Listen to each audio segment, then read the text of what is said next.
Bien, ahora vamos a ver el ejercicio número 8.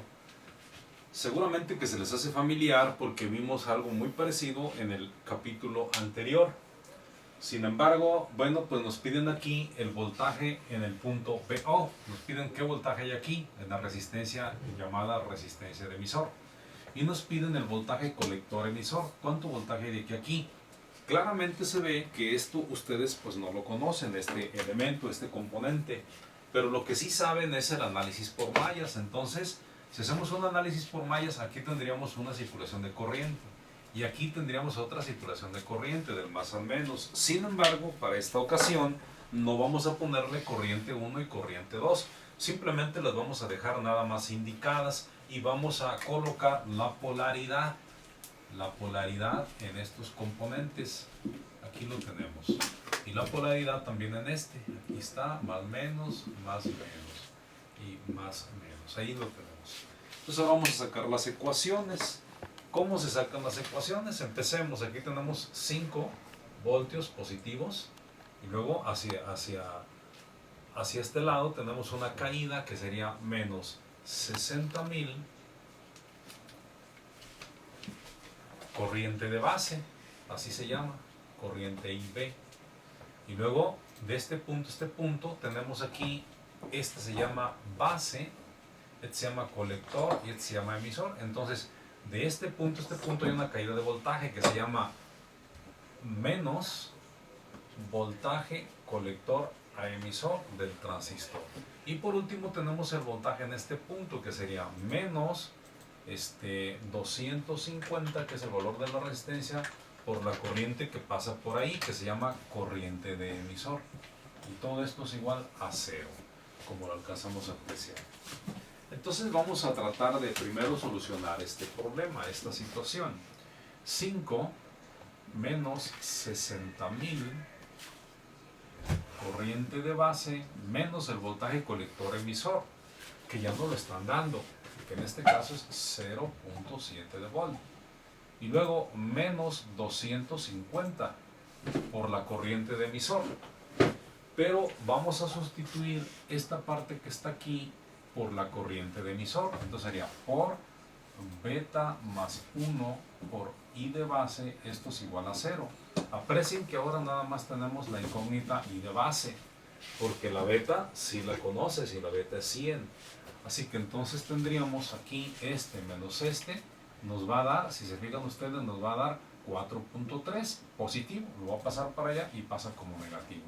Así que me quedaría de este lado 60.000 I de bases menos 250 que multiplica a 101, porque son 100 de beta más 1, pues 101 por la I de base.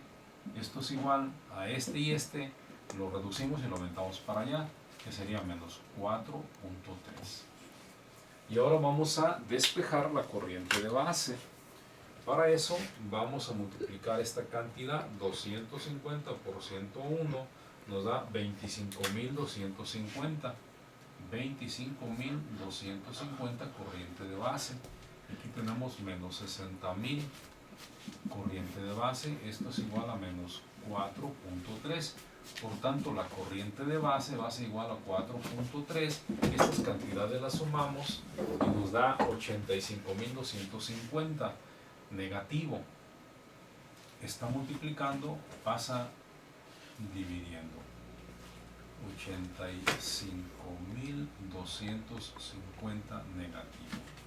Entonces tenemos que es 4.3 entre 85.250 y nos da un valor de 0.1234504 de amperes para la corriente de base. Ya tenemos entonces la corriente de base. Fíjense cómo tenemos aquí la corriente de base. Si tienes la corriente de base, entonces ahora aquí quiere decir que puedes determinar la corriente de emisor. La corriente de emisor se desprende que la corriente de emisor es igual a beta más 1 corriente de base, o sea, 101 por la corriente de base, 0.00504. Entonces la corriente de emisor nos va a dar un valor de 101 que multiplica a punto 4 ceros, 504, y nos da un valor de 0.0059 de amper. Eso es lo que nos da. Punto 2 ceros a 509 de amper. Entonces ya tenemos la corriente de emisor, como bien lo ven. Ya tenemos la corriente de base. Entonces, quiere decir que en este punto de aquí ya podemos descubrir ese valor. El voltaje en este punto va a ser igual a resistencia por intensidad. La resistencia son 250 y la intensidad ya la tenemos, es la corriente de emisor que está aquí.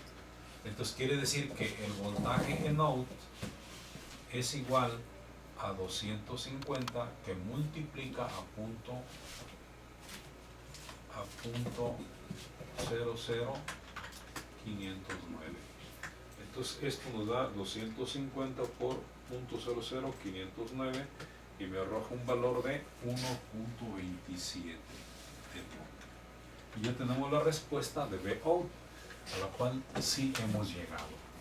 Nos vamos ahora con la siguiente malla que tenemos de este lado. Para esa malla tenemos 12 voltios aquí, 12 subida y luego una caída de menos 1000, la corriente de colector dice, y luego le seguimos por aquí y tenemos aquí una caída de voltaje que es menos el voltaje colector emisor, y luego le seguimos por aquí y tenemos el Vout. En realidad aquí tenemos el Vout, pero el Vout ya lo tenemos, que es 1.27 igual a 0. Y ya de ahí podemos descubrir entonces esa cantidad. Pero la corriente de colector, ¿a qué es igual? La corriente de colector es igual a beta veces por I de base, pero la beta vale 100 y la I de base ya lo teníamos por aquí, que sería punto 4 ceros, 504 de amperes. Entonces quiere decir que la corriente de colector es igual a 0.00504 de amperes. Ahí lo tenemos. Entonces, finalmente, aquí tendríamos nuestra ecuación 12 menos 1000 que multiplica a 0.00504 menos el voltaje colector emisor y menos 1.27 igual a 0. Entonces, al hacer esta operación que tenemos en esta parte, tendríamos nosotros 5.04. Entonces sería 12 menos 5.04 menos 1.27, este lo paso para allá y queda como voltaje colector emisor. Entonces nos queda que 12 menos 5.04 igual menos 1.27 nos da un valor de 5.69. 5.69 es igual al voltaje colector emisor. Y ahí tenemos ya, ¿verdad?, la respuesta siguiente. Por lo que con eso concluimos entonces el ejercicio número 8. Y el 10 fue el primero que vimos al principio del capítulo. Así que con eso, pues prácticamente, pues concluimos el capítulo 6. Y ya nada más quedará al pendiente del capítulo 7. Hasta aquí va a ser el examen.